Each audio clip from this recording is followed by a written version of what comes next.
Assalamualaikum warahmatullahi wabarakatuh. Saudara-saudara sekalian, dalam segmen ini kita akan membahas mengenai pengembangan lapangan gas metana batubara atau yang dikenal juga sebagai Plan of Development dari suatu lapangan CBM. Nah, marilah kita mulai. Selamat mengikuti. Nah, pada dasarnya umumnya itu ada 5 tahapan di dalam pengembangan lapangan CBM. Oke. Kalau saudara lihat di sini, nah di sini ada rentang tahun, mulai tahun 0 sampai 5, kemudian 20 dan seterusnya ya. Nah, di sini ada tahapan pengembangan, ada 5 tahapan pengembangan. Tahap pertama itu umumnya disebut sebagai identification of CBM resource ya. Kemudian kita bisa stop atau lanjut, dan keputusan untuk melanjutkan pengembangan, go atau no go, atau stop atau lanjut ini diambil pada tiap tahap tergantung dari data dan informasi geologi serta data engineering yang diperoleh ya. Jadi kemudian kalau kita lanjut ke stage yang kedua, itu disebut sebagai early evaluation drilling. Kemudian stage yang ketiga itu adalah pilot project drilling, stage yang keempat adalah pilot production testing, stage kelima adalah commercial development, dan sampai nanti ke project reclamation. Nah, saudara-saudara, coba kita mulai melihat ya apa saja yang kita lakukan dari setiap stage ini dan mengapa kita go atau no go. Nah, ini merupakan tahap yang pertama yang disebut sebagai identification of sumber daya tadi ya.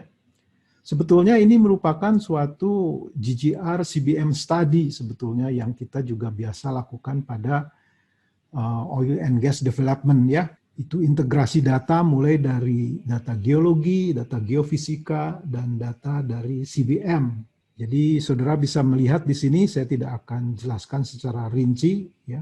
Saudara bisa perhatikan di sini mulai dari regional geology ya. Kemudian ada well data, seismic data, gravity, itu adalah termasuk dalam geology and geophysics. Kemudian ini ada CBM ya, data mulai dari field survey sampai lab works. Kemudian masing-masing ini menghasilkan juga, misalnya saja dari well data ini kita peroleh coal stratigraphy, dari seismic coal distribution, dari gravity basin configuration. Dan semua ini kemudian terangkum di dalam CBM system untuk menentukan sweet spot identification ya.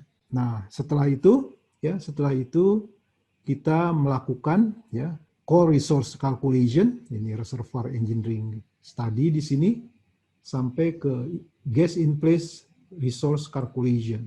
Dari sini kita ada risk assessment, kemudian economic scenario, sampai ke economic indikator. Nah, sebetulnya ini adalah suatu GGRE ya, geologi, geofisik, reservoir, dan economic study. Itulah tahap yang pertama.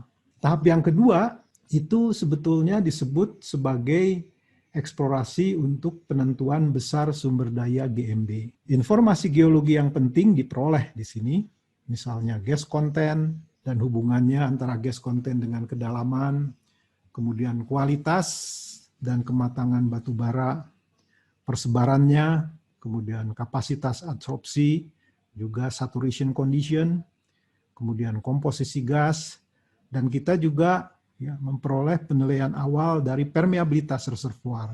Ini dari perkembangan klitnya bagaimana, adakah mineralisasi, in situ stress, dan kondisi hidrologi. Nah, kemudian pada tahap ketiga ini ya sebetulnya adalah pembuktian produksi gas metana batu bara.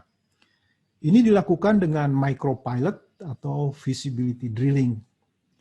Informasi engineering yang penting diperoleh yaitu properti reservoir, baik tekanan awal dan permeabilitas, kemudian kompresibilitas, dan bagaimana respons batu bara itu terhadap penurunan tekanan. Kemudian kuantitas dan kualitas air formasi juga kita tahu, perkiraan kebutuhan stimulasi sumur, perkiraan batas reservoir, komunikasi antar sumur atau yang disebut interference ya, kualitas gas, dan kestabilan lubang bor, serta adakah risiko untuk migrasi dari fines. Pada tahap yang keempat, ini sebetulnya adalah perwujudan profil produksi GMB.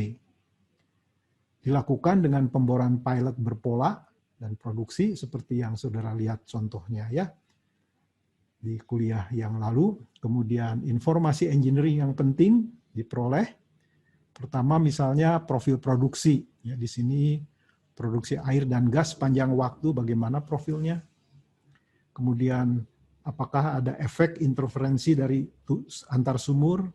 Kemudian respons batu bara terhadap penurunan tekanan. Kemudian optimasi arah dan jarak sumur yang disebut spacing. Kemudian optimasi teknik stimulasi. Kemudian pemodelan dan simulasi skala pilot untuk full scale. Kemudian studi detail engineering untuk infrastruktur permukaan. Ini meliputi sistem pemipaan atau pipeline gathering, kemudian kebutuhan kompresor dan water disposal. Nah inilah apa yang kita lakukan pada tahap yang keempat. Tahap yang kelima itu merupakan suatu pengembangan komersial. Mulai dilakukan penanaman modal yang signifikan jika confidence terhadap keberhasilan proyek cukup tinggi. Yang kedua, konstruksi sistem pengumpul utama SPU dan sales line itu dilakukan. Kemudian sinergi antara operasional produksi dan pengembangan lapangan dilakukan secara sistematis untuk meningkatkan valuasi dari proyek. Nah inilah saudara-saudara pada tahap kelima. Nah jadi kalau kita perhatikan ya, penempatan sumur, eksplorasi, dan pengembangan itu dalam exploration stage, itu sebagai berikut misalnya tadi ya, ada kita melakukan pemboran eksplorasi yang disebut core holes, misalnya 5 sumur, kemudian ternyata sumur ini yang terbaik karakteristiknya begitu ya, maka kita lakukan sumur di sini ya untuk pilot di sini. Nah setelah itu di sini bagus misalnya responsnya, maka kita lanjutkan dengan pengembangan di sekitar pilot ini ya. Oke. Sambil kita juga melihat kemungkinan yang terbaik kedua misalnya, dan ternyata di sini. Begitulah setelah ini bukan, maka pada tahapan commercial development itu dibuatlah sumur-sumur pengembangan untuk peningkatan recovery reservoir CBM tersebut. Nah, saudara-saudara bisa melihat ya bahwa ini lain ya sistem pengembangan lapangannya bila dibandingkan dengan reservoir migas yang konvensional, baik itu oil maupun gas. Nah, kemudian ya di Indonesia ini disarikan dari Pak Dr. Imam Sosrowijoyo dari Lemigas. Kunci perencanaan pengembangan CBM itu ya, bagaimana yang efektif itu dibagi 3. Yang pertama itu meliputi ya, di sini disebut evaluasi parameter reservoir yang komprehensif. Ini meliputi data ini saja. Kemudian yang kedua itu adalah strategi pilot ya dan appraisal yang efektif. Itu yang kedua, ini meliputi ini saja ya. Dan kemudian estimasi initial gas in place, profil produksi serta evaluasi keekonomian yang akurat. Nah, jadi inilah ya elemen kunci perencanaan pengembangan CBM yang efektif ya menurut Dr. Imam Sosrowijoyo. Nah, kemudian juga untuk di Indonesia ya rincian tahapan pengembangan lapangan GMB itu sebagai berikut ya. Saya tidak akan jelaskan satu persatu ini ya karena waktunya akan terlalu panjang. Tapi saudara melihat juga ya di sini ada rentang waktu juga seperti tadi ya. Masing-masing tahapan ini misalnya pre-contract itu dalam bilangan bulan begitu. Tahapan eksplorasi itu bisa 3 tambah 3, kemudian ada 4 tahun di sini. Karena ini ada eksplorasi dan development, kemudian exploitation dan production itu bisa 20 tahun. Nah, kemudian ini di sini ada stage, task, resource, dan summary. Ya. Dan kemudian setelah ini dilalui semua, kita melakukan penandatangan kontrak di sini dan melakukan POD sampai ke full field development. Mengenai apa yang ada di sini itu mirip-mirip ya dan selaras dengan apa yang kita jelaskan sebelumnya. Nah, kemudian ya ini ada suatu contoh strategi pilot ya dari Hedong Field namanya. Jadi ini area dari Hedong. Nah, kemudian apa yang dilakukan di Hedong itu sebagai berikut ya. Sumur coring itu dibor untuk menentukan sweet spot, misalnya sumur ini ya. Kemudian dilakukan sumur-sumur core holes yang lain yang kemudian membentuk pattern terdiri dari 17 sumur yang terpusat di sweet spot ini. Nah, jadi kita kemudian akan memperoleh ini ya dari 17 sumur ini 4.000 acres. Nah, kemudian jarak pattern itu berdasarkan drainage area dari sumur dan kemudian estimated ultimate recovery yang sukses itu 2 BSCF per sumur. Nah, jadi pola ini kemudian diterapkan pada reservoir ini dengan tabel exit kriteria dan sukses kriteria itu adalah ini ya. Jadi ini ada 17 sumur. Jadi coba kita lihat ya bahwa pattern ini akan dilakukan pada sumur ini. Kemudian dari sumur-sumur yang dibor ini, yang kuning ini adalah sumur yang kelihatannya karakteristik coal-nya kurang baik begitu. Jadi kita sudah bisa membatasi inilah area yang akan dikembangkan. Kemudian dari 17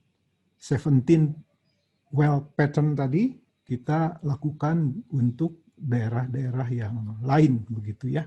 Oke, nah inilah salah satu contoh strategi pilot di GMB. Jadi saya bisa mengklaim ya bahwa inilah areal yang produktif atau dapat dikatakan nanti sebagai proven area yang bisa kita kembangkan untuk plan of development begitu ya. Nah, ini salah satu contoh yang baik. Nah, kemudian ini ada contoh juga ya dari suatu lapangan CBM di Indonesia yang telah dilakukan studi. Kami lakukan studi misalnya ini sekedar contoh memperlihatkan lini masa ya pengembangan gas metana batu bara. Oke, jadi kontraknya itu 30 tahun, work description-nya apa saja ya. Dimulai dari pilot project, ini ada waktu-waktu yang harus dilalui, oke. Jadi pilot project itu sekitar 6 tahun di sini. Kemudian ada POD phase di sini, kita membuat POD, GG review, mulai dari tahun pertama sampai ke approval ya. Nah, kemudian ini ada development phase di sini, mulai dari tahun ke-5 sampai kelihatannya harus dilakukan sampai ke tahun 23. Mulai dari engineering design di sini, di tahun ke-5, awal tahun ke-5, kemudian drilling facilities, melakukan pemboran, dewatering, dan pembangunan production facilities ya. Dan production stream itu dimulai dari tahun ke-5. Nah, coba kita lihat ya. Coba kita lihat ini keekonomiannya. Kami melakukan reservoir simulation untuk lapangan ini di dalam membuat POD ini. Coba kita lihat contohnya ya. Nah, ini hasilnya misalnya. Di sini adalah core holes ya, di sini adalah sumur-sumur pengembangan. Sampai 500 sumur ya selama sampai tahun ke-23. Ini rata-rata sumur per tahun yang harus dibor. Oke. Itu hasilnya. Nah, kemudian dengan demikian kami bisa memperkirakan laju alir gas. Ini adalah gas production performance-nya selama 30 tahun. Jadi kita bisa secara ramp up begitu dari tahun ke-5 sampai nanti tahun ke-11, 12 itu bisa diperoleh plateau production sebesar 90 mm SCF per day dan mulai decline di sini sampai ke sini ya. Tapi ini masih besar juga produksinya tetapi kontrak sudah habis. Nah, mungkin ini kita akan tentu saja minta perpanjangan ya. Biasanya juga kontrak-kontrak CBM itu lebih dari 30 tahun kalau di negara-negara lain. Nah, kemudian ini perkiraan water production-nya, ya, jadi kita harus aware dengan water production facilities, ya, karena inilah dia air yang akan diproduksikan. Kita harus treat harus melakukan treatment. Nah, tentu saja dari profil tersebut harus dilakukan evaluasi keekonomian proyek tersebut. Ini adalah flowchart-nya, ya, seperti biasa yang saudara bisa pelajari dalam petroleum economics, dimulai dengan set economic objectives, kemudian parameter assumption, ya, produksi, investasi, terutama nanti gas price, ya. Dan term of condition-nya apa? Misalnya kalau di Indonesia ada apakah PSC atau misalnya yang lainnya, ya. Kemudian economic indicators based on development skenario.